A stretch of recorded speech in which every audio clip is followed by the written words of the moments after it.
A Place Called Home by Lori Wick. Epilogue. May in Baxter meant sunshine, warm weather, flowers blooming, and spring planting. Christine had begun to think it would never warm up, but May brought a warmth that let the grass grow tall and green. Christine sat among the grass atop a small knoll, thinking back over the past year and all its changes. Her mind went back to the night when a frightened 19-year-old woman had, in a boy's disguise, run from her house.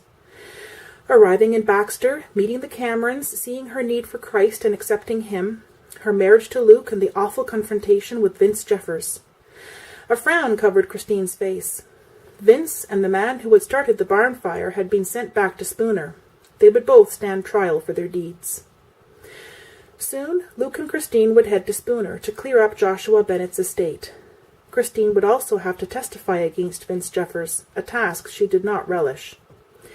She watched Luke come out of the house, and when he looked her way, she waved. She smiled when he started toward her. Was it possible to be so in love? Every day was more precious than the last.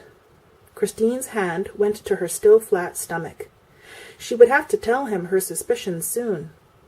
She hesitated only because she wanted to be sure. Upon spotting his wife sitting off by herself, Luke became alert. She had had another nightmare last night. They had decreased some, but as always, Luke was concerned for her. They both knew when it was time to return to Spooner. There would be memories to upset her. Luke was reluctant to do anything that would stir up the hurt, but they had little choice. Christine stood, and they shared a sweet kiss before Luke asked, "Are you okay?" "I'm fine," Christine assured him. "I was just thinking over the past year." "It hasn't been an easy one. Are you thinking about going home?" Christine smiled and shook her head at him. Luke, misinterpreting, was about to tell her they could possibly delay the trip if she was uneasy about it, but Christine spoke. "Luke," Christine's voice was whisper soft, her eyes shining with love. "Home is here in Baxter with you. Our time in Spooner is going to be temporary.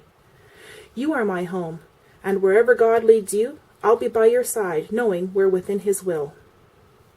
Luke smiled at her and spoke gently. "My precious Christine, I've prayed so long for that peace in your heart. I've known for some time that where you are is a place called home."